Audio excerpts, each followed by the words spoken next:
ഞാൻ ജീവിച്ചിരിക്കുമ്പോ ചിറ്റാരിക്കര മണ്ഡലത്തിൽ പുതിയൊരു സ്ഥാനാർത്ഥിയെ കുറിച്ച് ചിന്തിക്കേണ്ട കാര്യമില്ല, അത് നടക്കില്ല. എടോ, കഴിഞ്ഞ 25 കൊല്ലമായിട്ട് ഞാൻ MLA ആയിരുന്നു, മന്ത്രിയായിരുന്നു. പക്ഷേ ജനത്തിന് ഇപ്പൊ തിരിച്ചറിവ് വന്നു തുടങ്ങി. എന്നെ ഓരോ സീറ്റും വിലപ്പെട്ടതാ. വാശിപ്പുറത്ത് അത് വെറുതെ പാഴാക്കി കളയരുത്. പോടാ അവിടുന്ന്. എനിക്കെതിരെ ഇതിലും വലിയ ആരോപണങ്ങൾ ഉണ്ടായിരുന്ന കാലത്തും കേരളം മുഴുവൻ ജനപക്ഷ തരംഗം ആഞ്ഞടിച്ചിട്ടും വൻ ഭൂരിപക്ഷത്തോടെ വിജയിച്ചവനായി ഈ ബാലഗംഗാധരൻ. ഇന്നിപ്പം പുളിച്ച പൗരധർമ്മം വിളമ്പുന്ന ഈ തൊമ്മിച്ചടക്കം പലരും അന്ന് തോറ്റു തുന്നം പാടി ചരിത്രം മറക്കണം. ഞാൻ തോറ്റത് നിങ്ങളുടെ ഗ്രൂപ്പ് കാലു വാരിയതുകൊണ്ടാണ്. വേറെ ആരും അല്ലല്ലോ മേന്നെ, തന്റെ മകനല്ലേ സ്ഥാനാർത്ഥി. കൊള്ളാം, അവർ അച്ഛന്റെ 18ാമത്തെ അടവ് കൊള്ളാം. അച്ഛനെതിരായി മകനെ വെച്ച് കളിക്കുക. ഇതേ പിള്ളേര് കളിയല്ല. ജനപക്ഷത്തിന്റെ സ്ഥാനാർത്ഥി നിസ്സാരക്കാരനല്ല. എന്തൊക്കെ പറഞ്ഞാലും മുഖ്യമന്ത്രി രാജിവെക്കുന്ന കാര്യമല്ല.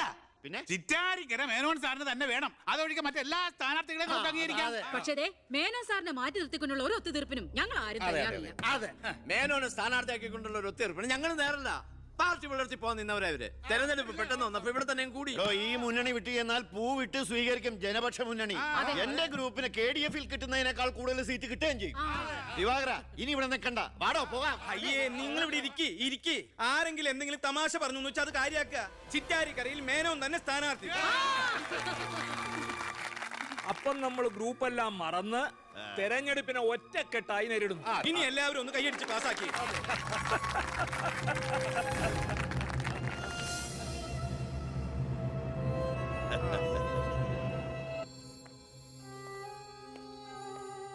വിഷമിക്കണ്ടോ, താൻ ചെറുപ്പമല്ലേ, ഇനി അവസരമുണ്ട് ഒരുപാട്. എനിക്കൊരു വിഷമമില്ല സാർ.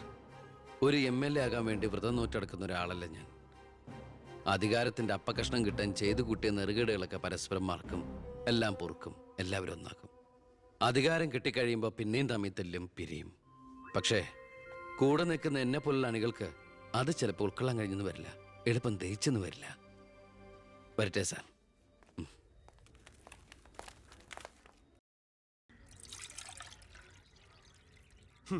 പാർട്ടി പോകാൻ പറ. അവരവരുടെ സീറ്റ് നിലനിർത്താൻ വേണ്ടി എല്ലാം മറന്ന് അവരൊന്നായി. തന്തയ്ക്ക് പറക്കാത്ത വർക്കം. ഈ നാറിയ രാഷ്ട്രീയ വ്യവസ്ഥയാണ് എതിർക്കേണ്ടതും പൊളിക്കേണ്ടതും. ഞങ്ങളുടെ ഒരു അഭിപ്രായം പറയട്ടെ, നീ സ്വതന്ത്രനായിട്ട് മത്സരിക്കണം. ശക്തമായ 2 മുന്നണികൾക്കെതിരെ മത്സരിക്കാനോ? എന്നിട്ട് കെട്ടിവെച്ച കാശിന് എവിടെ പോകും? ജയിക്കാൻ വേണ്ടിട്ടല്ല, പിന്നെ യൂത്തിന്റെ പ്രതിഷേധം അറിയിക്കാനാ. എന്നാലും അച്ഛനെതിരായിട്ടല്ല, അച്ഛന്റെ രാഷ്ട്രീയ നയങ്ങൾക്കെതിരായിട്ടാണെന്ന് എപ്പോഴും നീ പറയാറില്ലേ, അതുകൊണ്ടാ. പോലീസുകാർക്ക് രാഷ്ട്രീയം പാടില്ലെന്നാ. എങ്കിലും ഒന്ന് പറയാം, ഞാൻ ഇവരുടെ അഭിപ്രായത്തോട് പൂർണ്ണമായി യോജിക്കുന്നു. എന്താടോ, മത്സരിച്ചുകൂടെ? അധികാരമില്ലാതെ താൻ ഇവിടെ കിടന്ന് വിളിച്ചു കൂവിയിട്ടും പോരാടിയിട്ടും ഇവിടെ ഒരു മാറ്റവും സംഭവിക്കാൻ പോകുന്നില്ല. തന്നെ പോലെ സാമൂഹ്യ ബോധവും നിശ്ചയദാർഢ്യവും തൻ്റെ ഉള്ളതിന് മുമ്പിൽ നെഞ്ചു വിരിച്ചെന്ന് സല്യൂട്ട് ചെയ്തിട്ട് ഒരൊറ്റ ദിവസമെങ്കിലും അന്തസ്സോടെ ജോലി ചെയ്യണമെന്ന് ആഗ്രഹം ഉണ്ടോ? പിന്നെ ഈ ജയവും പരാജയവും ഒക്കെ നമ്മൾ ദൈവത്തിന് വിടുന്നു. 1000 വോട്ടേ തനിക്ക് കിട്ടിയുള്ളൂവെങ്കിലും ആ 1000 പേരും തന്റെ ഒപ്പമാ, തന്റെ നേതൃത്വം അംഗീകരിച്ചവരാ. അത് മതിയടോ. വേണ്ട, താൻ ഒന്നും പറയണ്ട. ഇത് ഞങ്ങളുടെ തീരുമാനം, അനുസരിക്കണം. ഞങ്ങളുണ്ട് കൂടെ.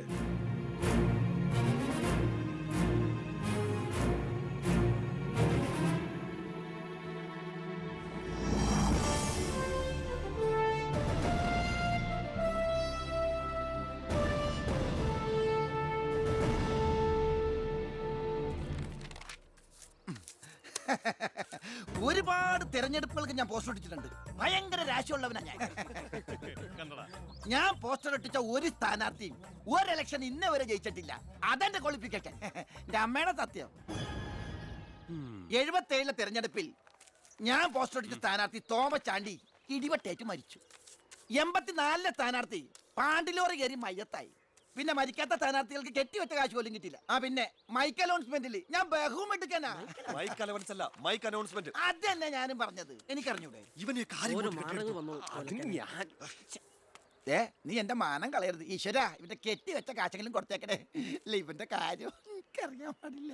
ഈ തെരഞ്ഞെടുപ്പിൽ ഞാൻ സ്വതന്ത്രനായി മത്സരിക്കുന്നത് ഇവിടുത്തെ രാഷ്ട്രീയ കച്ചവടക്കാരോട് ജനങ്ങൾക്കുള്ള പ്രതിഷേധം അറിയിക്കാനാണ്. എന്റെ പ്രിയപ്പെട്ട നാട്ടുകാരെ, ഈ രാജ്യത്തിൽ ജനപക്ഷ മുന്നണി സ്ഥാനാർത്ഥി സഖാവ് ജനാർദ്ദനൻ പിള്ളയ്ക്ക് അരിവാളടയാളത്തിൽ വോട്ട് രേഖപ്പെടുത്തി. പ്രിയപ്പെട്ട വോട്ടർമാരെ, KDF-ന്റെ ശക്തനായ സ്ഥാനാർത്ഥി ശ്രീ ബാലഗംഗാധര മേനോന് ശാന്തിയുടെയും സമാധാനത്തിന്റെയും ചിഹ്നമായ അമ്പും വില്ലും അടയാളത്തിൽ നിങ്ങളുടെ വിലയേറിയ വോട്ടുകൾ രേഖപ്പെടുത്തി വമ്പിച്ച ഭൂരിപക്ഷത്തോടെ വിജയിപ്പിക്കുവാൻ അപേക്ഷിക്കുകയാണ്, അഭ്യർത്ഥിക്കുകയാണ്. ജനാധിപത്യ വിശ്വാസികളെ, നാട്ടുകാരെ, അഴിമതിക്കാരെയും കൊള്ളക്കാരെയും ഈ നാട്ടിൽ നിന്ന് എത്രയും പെട്ടെന്ന് കെട്ടുകെട്ടിക്കുന്നതിന് യുവത്വത്തിന്റെ പ്രതീകമായ കൃഷ്ണകുമാറിന് നമ്മുടെ ദേശീയ മൃഗമായ സിംഹം ഒന്നും മിണ്ടാണ്ടിരിക്കും. അതെന്നെ ഞാൻ പറയാൻ പോണത്. നമ്മുടെ ദേശീയ മൃഗമായ കടുവയുടെ സ്വന്തം ചേട്ടനായ സിംഹം അടയാളത്തിൽ വോട്ടുകൾ രേഖപ്പെടുത്തി വിജയിപ്പിക്കണമെന്ന് അഭ്യർത്ഥിക്കുകയാണ്, അപേക്ഷിക്കുകയാണ്. ഇലക്ഷൻ ഫണ്ടിലേക്ക് സംഭാവനയായി കിട്ടിയ പണം മുഴുവൻ എടുത്ത് ഇളവാക്കേണ്ട കാര്യമൊന്നുമില്ല. അല്ലാതെ തന്നെ അച്ഛൻ ജയിക്കും, ഉറപ്പാ. അത് ശരിയാ. ഇനി അഥവാ തോറ്റാ തന്നെ ആ പണം എന്തെങ്കിലും സൈഡ് ബിസിനസിന് ഉപകരിക്കും. പിസാ കച്ചവടോ കുഴൽപ്പണമോ. തോൽവി എന്ന വാക്ക് എന്റെ ചരിത്രത്തിലില്ല. സ്കൂളിൽ പോകാത്തോണ്ട് അവിടെയും തോറ്റിട്ടില്ല. ഞാൻ ഉദ്ദേശിച്ച എന്നെ തന്നെയാ. വന്നല്ലോ എതിർകക്ഷി. അയ്യോ ദേ അങ്ങോട്ട് കൊടുക്കടി. വോട്ട് ചോദിച്ച് തെണ്ടി തെറിഞ്ഞ് ക്ഷീണിച്ച് വന്നിരിക്കുക. കുടുംബത്തിന് മാനക്കേടുണ്ടാക്കാനും പത്രക്കാർക്ക് കഥകൾ ഉണ്ടാക്കാനും കോമാളി വേഷം കിട്ടി ഇറങ്ങിയിരിക്കുക. സംശയമുണ്ടോ? കഷ്ടാൽ കഷ്ടം. അച്ഛനെ കിട്ടേണ്ട കുറച്ച് വോട്ടുകൾ പിടിക്കുമായിരിക്കും, എന്നിട്ട് ജയിക്കൂ. അതുമില്ല. അതുകൊണ്ട് ആർക്കാ നേട്ടം? ജനപക്ഷ മുന്നണിക്ക്. യവൻ കാരണം ആർക്കും ഒരു ഗുണം കിട്ടില്ല. ഇവനൊക്കെ ആര് വോട്ട് കൊടുക്കാനാ? ഈ കുടുംബത്തിന് പോലും ഒരു വോട്ട് കിട്ടിവിടാനൊക്കെ. ഇവിടുന്ന് ഒരു വോട്ട് എനിക്ക് ഉറപ്പുണ്ട്. എന്റെ അമ്മയുടെ അല്ലമ്മേ. അമ്മയുടെ വോട്ട് ചോദിക്കാൻ വന്നേക്കണം. വോട്ട് ചോദിക്കാൻ വന്ന മകനെ ആട്ടിപ്പായിക്കണ്ടായിരുന്നു. സുഹൃത്തുക്കളെ, നിങ്ങൾക്ക് എല്ലാവർക്കും അറിയാം, കഴിഞ്ഞ 25 വർഷമായിട്ട് എന്റെ നാട്ടുകാർ എനിക്ക് തീരെഴുതി തന്നിട്ടുള്ള മണ്ഡലമാണ് ചിറ്റാരിക്കര. അതൊരു പോരായ്മ തന്നെയാണ്. അതെ അതെ, എന്ന് എതിർ പാർട്ടിക്കാർ പറയുമെന്ന് ഞാൻ ഉദ്ദേശിച്ചത്. ചിറ്റാരിക്കരയിൽ നിന്നും കേരളക്കര മൊത്തം KSRTC ബസ് സർവീസ് ഇല്ലേ? ഗതാഗത മന്ത്രിയായിരുന്നപ്പോ ഞാൻ ചെയ്തതാ ഈ നാടിന് വേണ്ടി ഇതൊക്കെ. ഇനി ഈ നാട്ടിലെ പട്ടിണിപ്പാവങ്ങൾക്ക് വേണ്ടി ഒരു എയർപോർട്ട്, അതാണ് എന്റെ സ്വപ്നം. പട്ടിണി പാവങ്ങൾക്ക് എയർപോർട്ട് അത്യാവശ്യമല്ലേ? ലണ്ടനിൽ പോവാൻ. അതെന്തിന്? വെളുക്കിരിക്കാൻ. ഈ നാടിനെ സ്വർഗതുല്യമാക്കാൻ നിങ്ങൾ എന്നെ വിജയിപ്പിച്ച് മന്ത്രിയാക്കി ചിറ്റാരിക്കരയുടെ പാരമ്പര്യം നിലനിർത്തണമെന്ന് ആഹ്വാനം ചെയ്തുകൊണ്ട് നിർത്തുന്നു. ജയ് ഹിന്ദ്. അടുത്തതായി 2 പ്രമുഖ മുന്നണി സ്ഥാനാർത്ഥികൾക്കെതിരെ സ്വതന്ത്രനായി മത്സരിക്കുന്ന ബി കൃഷ്ണകുമാറിന് എന്താണ് പറയാനുള്ളത് നമുക്ക് നോക്കാം. സ്വന്തം അച്ഛനെതിരെ മത്സരിക്കുന്നതാണോ ഇല്ലടോ? പ്രിയമുള്ളവരെ, ബഹുമാന്യരായ എന്റെ 2 എതിർ സ്ഥാനാർത്ഥികളുടെ മോഹനസുന്ദര വാഗ്ദാനങ്ങളും വീരവാദങ്ങളും നിങ്ങൾ കേട്ടുകഴിഞ്ഞു. നടക്കാത്ത വാഗ്ദാനങ്ങൾ നൽകി നിങ്ങളെ വഞ്ചിക്കാൻ ഞാൻ തയ്യാറല്ല. പക്ഷേ ഒരു കാര്യം നിങ്ങളെ അറിയിക്കാൻ ഞാൻ ഈ അവസരം ഉപയോഗിക്കുകയാണ്. ശക്തമായ 2 മുന്നണികൾക്കെതിരെ മത്സരിക്കുന്ന ഒരു സ്വതന്ത്ര സ്ഥാനാർത്ഥിയാണ് ഞാൻ. വിജയസാധ്യത വളരെ കുറവായി എനിക്ക് ഇവിടുത്തെ പല പ്രമുഖ വ്യവസായികളും പ്രമാണിമാരും കുറച്ച് പാരിതോഷികങ്ങൾ തന്നിട്ടുണ്ട്.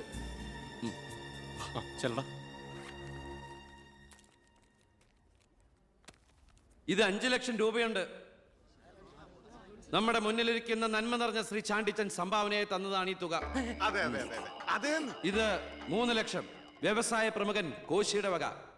ഇത് 2 ലക്ഷം അബ്കാരി നമ്പീശന്റെ വക. ഇത് 1 ലക്ഷം കോൺട്രാക്ടർ സരസന്റെ വക. വിജയ സാധ്യത ഒട്ടുമില്ലാത്ത എനിക്ക് ഇത്രയൊക്കെ കിട്ടിയിട്ടുണ്ടെങ്കിൽ വിജയത്തിന്റെ തൊട്ടടുത്ത് നിൽക്കുന്ന എന്റെ എതിർ സ്ഥാനാർത്ഥികൾക്ക് എത്രയൊക്കെ കിട്ടി കാണും. ഈ ചിറ്റാരിക്കരയുടെ അഭിമാനമായ സന്മനസ്സുള്ള ചാണ്ടിച്ചൻ പറയണം, താങ്കൾ എത്ര രൂപ സംഭാവനയായിട്ട് കൊടുത്തു എന്ന്. ആ നല്ല മനസ്സ് ജനങ്ങളൊക്കെ ഒന്ന് അറിയട്ടെ എന്ന്. ജനാർദ്ദനം പിള്ളയ്ക്ക് 10 ലക്ഷം, മേനോൻ സാറിന് 20 ലക്ഷം അല്ലേ? സത്യമാണ്, നുണ പറയല്ല. പണം പിടിച്ചോ. Thank you Chandichan. കർത്താവ് തരുന്നു, ഞാനത് കൈനീട്ടി വാങ്ങിക്കുന്നു. എങ്ങനെയുണ്ട്? ടിവിയിൽ വരുവാ. കേട്ടല്ലോ, ഇതുപോലെ എത്ര ലക്ഷങ്ങൾ ഇവരുടെ കൈകളിൽ എത്തിക്കാണും. അതിവിടെ വെളിപ്പെടുത്താൻ ഈ സ്ഥാനാർത്ഥികൾ തയ്യാറാണോ?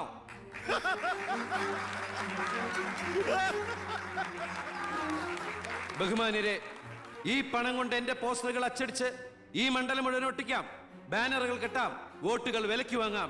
പക്ഷേ ഞാനത് ചെയ്യില്ല. 25 കൊല്ലമായിട്ട് നിങ്ങൾ ജയിപ്പിച്ചു വിടുന്ന ശ്രീ ബാലഗംഗാധര മേനോന്റെ മണ്ഡലത്തിലെ ജനറൽ ഹോസ്പിറ്റലിൽ ഒരു ആംബുലൻസ് ഉണ്ടോ? അത്യാവശ്യ സൗകര്യങ്ങളുണ്ടോ? പ്രിയമുള്ളവരെ, ചാണ്ടിച്ചൻ നന്ദി 5 ലക്ഷം രൂപ ഇവിടുത്തെ ജനറൽ ഹോസ്പിറ്റലിന് ആംബുലൻസിനും മറ്റുള്ള സൗകര്യങ്ങൾക്കും വേണ്ടി ചാണ്ടിച്ചന്റെ പേരിൽ ഞാനിത് ഇന്ത്യ വിഷൻ ഏൽപ്പിച്ചുകൊള്ളുന്നു. ഞാൻ സമ്മതിക്കൂല. സുഹൃത്തുക്കളെ, ബാക്കിയുള്ള ഈ തുക പാവപ്പെട്ട കുട്ടികളുടെ പഠിപ്പിനും ഭക്ഷണത്തിനും അതുപോലെ ആരോരുമില്ലാത്ത വൃദ്ധജനങ്ങളുടെ സൗജന്യ ചികിത്സയ്ക്കുമായി ഈ തുക തന്ന ആളുകളുടെ പേരിൽ തന്നെ ഞാനിത് ഇന്ത്യ വിഷ്ണു കൈമാറുന്നു. ജയ് ഹിന്ദ്.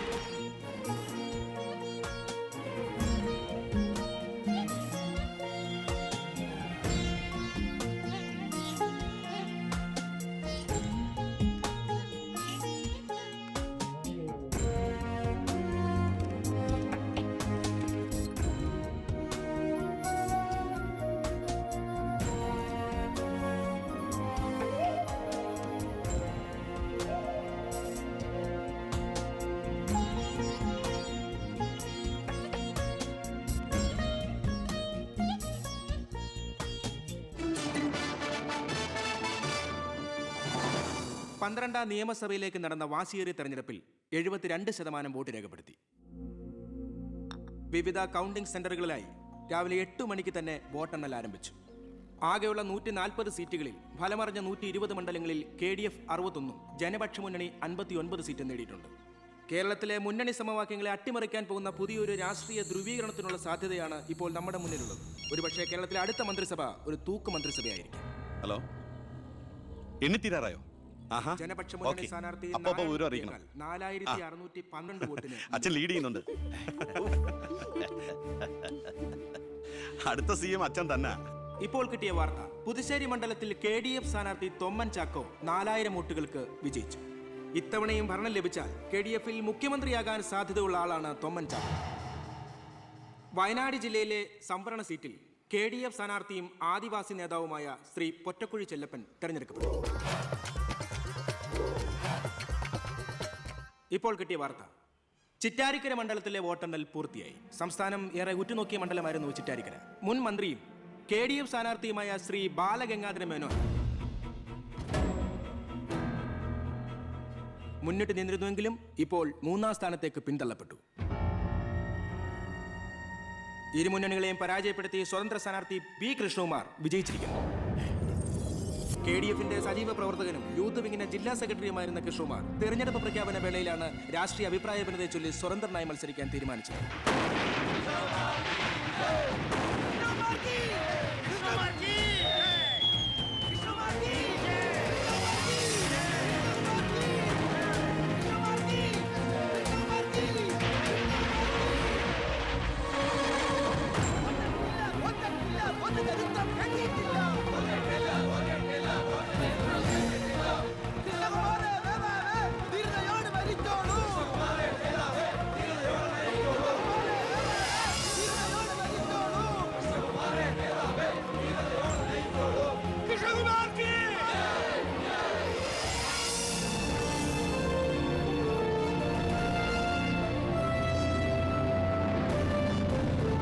നമസ്കാരം. പ്രധാന വാർത്തകൾ. തെരഞ്ഞെടുപ്പ് ഫലം പൂർത്തിയായപ്പോൾ വ്യക്തമായ ഭൂരിപക്ഷം ആർക്കും ലഭിക്കാത്തതിനാൽ കേരള രാഷ്ട്രീയം അനിശ്ചിതത്വത്തിൽ. ഇരു മുന്നണികളും സജീവ ചർച്ചയിലാണ്. കഴിഞ്ഞ തവണ 100 സീറ്റ് നേടിയ മുന്നണിയാ, ഇത്തവണ അത് 70 സീറ്റിൽ ഒതുങ്ങി. അത് നിങ്ങളുടെ ഭരണത്തിന്റെ നേട്ടാ. അത് നിങ്ങൾ കാലുവാരി കൊണ്ട് സംഭവിച്ചതാ. ഇങ്ങനെ പരസ്പരം പഴിയാരാതെ ഇനി എന്ത് വേണമെന്നാണ് ആലോചിക്കേണ്ടത്. എന്തൊക്കെ പറഞ്ഞാലും മുഖ്യമന്ത്രി രാജിവെക്കണം. രാജിവെക്കാൻ ഇവിടെ ആരും മുഖ്യമന്ത്രി ആയിട്ടില്ലടോ. നമുക്ക് ഇവിടെ ഭരിക്കാൻ പറ്റുമെന്ന് ഒരു തീരുമാനമായിട്ടില്ല. എന്തായാലും 69 സീറ്റ് വെച്ച് പ്രതിപക്ഷത്തിന് മന്ത്രിസഭ ഉണ്ടാക്കാൻ പറ്റില്ല. പക്ഷേ കൃഷ്ണകുമാർ നമ്മളോടൊപ്പം നിന്നാലേ നമുക്ക് ഭരിക്കാൻ പറ്റൂ. എന്നാലേ 71 തികയൂ. കൃഷ്ണകുമാർ അതിന് തയ്യാറാവോ? സീറ്റ് കൊടുക്കാത്തതിന്റെ ദേഷ്യം കാണില്ലേ? ഞാൻ ഇതിനെക്കുറിച്ച് അവനോടൊന്ന് സംസാരിച്ചു. അവൻ ഇങ്ങോട്ടൊന്ന് വരാമെന്ന അർത്ഥസമ്മതം മൂളിയിട്ടുമുണ്ട്. മേനോൻ മത്സരിക്കണ്ട, മോൻ മത്സരിച്ചാ മതിയെന്ന് ഈ മേനോനോട് ഞാൻ 100 വട്ടം പറഞ്ഞതാ. താ കേട്ടില്ല. അതെന്റെ രാഷ്ട്രീയ തന്ത്രം. മകനെ നിർത്തിയിരുന്നെങ്കിൽ പ്രതിപക്ഷം പറയും മക്കൾ രാഷ്ട്രീയമെന്ന്. അച്ഛന്റെ പിൻബലമില്ലാതെ മക്കൾ സ്വയം വളരണം. അവനത് തെളിയിച്ചു. അതിനുവേണ്ടിയാ ഞാൻ എതിർത്തത്.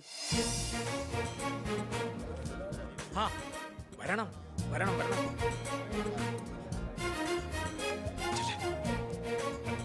മിടുക്കൻ മിടുക്കൻ. എന്നോട് പിണക്കൊന്നുമില്ലല്ലോ. എന്തിന്? ഇത് പൊളിറ്റിക്സ് അല്ലേ? ഇവിടെ വേണ്ടത് സ്പോർട്സ്മാൻ സ്പിരിറ്റ് അല്ലേ? നീ ഇരിക്കടാ. അങ്ങോട്ട് ഇരിക്കേ. വേണ്ട സാർ. കൃഷ്ണകുമാറിന്റെ പിന്തുണ ഞങ്ങൾക്ക് പ്രതീക്ഷിക്കാമല്ലോ അല്ലേ?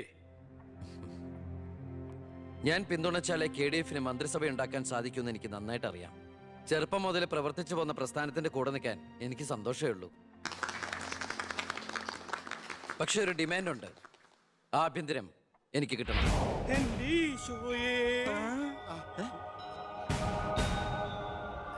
ഞാൻ ആ കാര്യം പറയാനിരിക്കായിരുന്നു. Home minister ആകാനോ? അത് നടപ്പില്ല. മന്ത്രി ആകണമെങ്കിലേ വകുപ്പിനെ കുറിച്ച് അറിയണം, പ്രവൃത്തി വരികയോ വേണം. ആരതൊക്കെ പഠിച്ചിട്ട് ഇവിടെ മന്ത്രിയാണത്? ദിവാരേട്ടൻ ഗതാഗത മന്ത്രിയായിട്ട് ഇരുന്നിട്ടില്ലേ? പണ്ടങ്ങോ ബസ്സിൽ കയറിയതാണോ പ്രവൃത്തി പരിചയം? വണ്ടി ഓടിക്കാൻ അറിയോ ദിവാരേട്ടന്? വേണ്ട.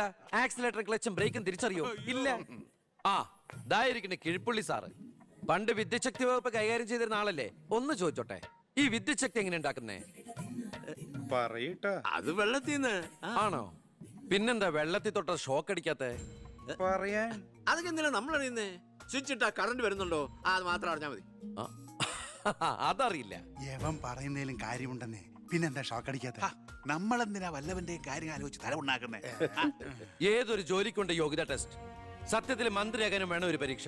ഈ IAS IPS ഒക്കെ പോലെ IIPS, Indian institute of political science, അത് പഠിക്കണം. അല്ലെങ്കിൽ വേണ്ട. മിനിമം യോഗ്യത 10ാം ക്ലാസ് പാസ്സാവണമെന്ന് പറഞ്ഞാ ഇവിടെ ഇരിക്കുന്ന പലരും ഓടിപ്പോണ്ടി വരും. ഈ തെരഞ്ഞെടുപ്പ് എന്ന് പറയണത് തന്നെ ഒരു പരീക്ഷയാ. ആ പരീക്ഷ പാസ്സായവർക്ക് മാത്രമേ മന്ത്രിയാവാൻ പറ്റൂ. അതൊരു പരീക്ഷയല്ല സാറേ, പരീക്ഷണമാണ്. ഇവനെങ്കിലും ശരിയാവോ എന്നുള്ള ജനങ്ങളുടെ പരീക്ഷണം.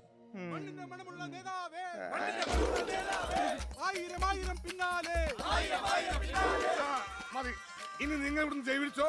ഞാൻ പറയാതെ ആരും നിർത്തരുത്. മണമുള്ള നേതാവേ, ആയിരം ആയിരം പിന്നാലെ. എന്തിനാ ഇങ്ങനെ ഓരോന്നിനെ സൃഷ്ടിക്കണേ? അപ്പൊ സാറേ, എന്റെ കക്ഷി മത്സരിച്ച 3 സീറ്റിലും ഞങ്ങൾ വിജയം കണ്ടെത്തി കഴിഞ്ഞു. ഇവരുന്ന മന്ത്രിസഭയിൽ ആഭ്യന്തരം തന്നെ പിടിക്കാനാണ് എന്റെ തീരുമാനം. എങ്കിലും ഞാൻ ഇറങ്ങാണ്. അയ്യോ പോകല്ലേ, നമുക്ക് ചർച്ച ചെയ്യാം. എന്റെ തീരുമാനത്തിൽ മാറ്റൂല. ഇല്ലെങ്കിൽ വീണ്ടും ഒരു ഇലക്ഷൻ നേരിടാൻ അല്ല, തയ്യാറല്ല. ഞാൻ പറയുന്നു കേക്ക്. തിരക്ക് വേണ്ട, നിങ്ങൾ സമയമെടുത്ത് ആലോചിച്ചിട്ട് മതി. അവൻ പറഞ്ഞതിൽ ഒരു തെറ്റുമില്ല. ആഭ്യന്തരം അവന് തന്നെ കൊടുക്കണം. ആഭ്യന്തരം വിട്ടിട്ട് കാലിരിക്കില്ല. അഭ്യന്തരം എന്ന് പറയാൻ തനിക്ക് എന്ത് യോഗ്യതയാണോ ഉള്ളത്? മന്ത്രിസഭ ഉണ്ടാക്കാൻ അവൻ വേണം. കൃഷ്ണകുമാർ തനിക്കറിയോ? എന്നെ ഒന്നുകൂടെ വന്നേ. അവൻ പണങ്ങി പോയതാണോ? കാര്യം കാണാൻ കഴുതക്കാരും പിടിക്കണം. ഞാൻ ആരുടെ കാല് പിടിക്കണം പറഞ്ഞേ? തന്റെ കാല് പിടിക്കണോ? തന്റെ മോന്റെ കാല് പിടിക്കണോ? ഞാൻ ആരുടെയും പിടിക്കാൻ തയ്യാറാ. ഒന്നുകൂടെ ആലോചിച്ചിട്ട് പോരെ പക്വതയില്ലാത്ത ഒരുത്തന്റെ കയ്യിൽ ആഭ്യന്തരം കൊടുക്കാൻ. അവന്റെ പിറകിൽ ഞാനില്ലടോ. അവനെ മുന്നിൽ നിർത്തി ഞാൻ ഭരിക്കും.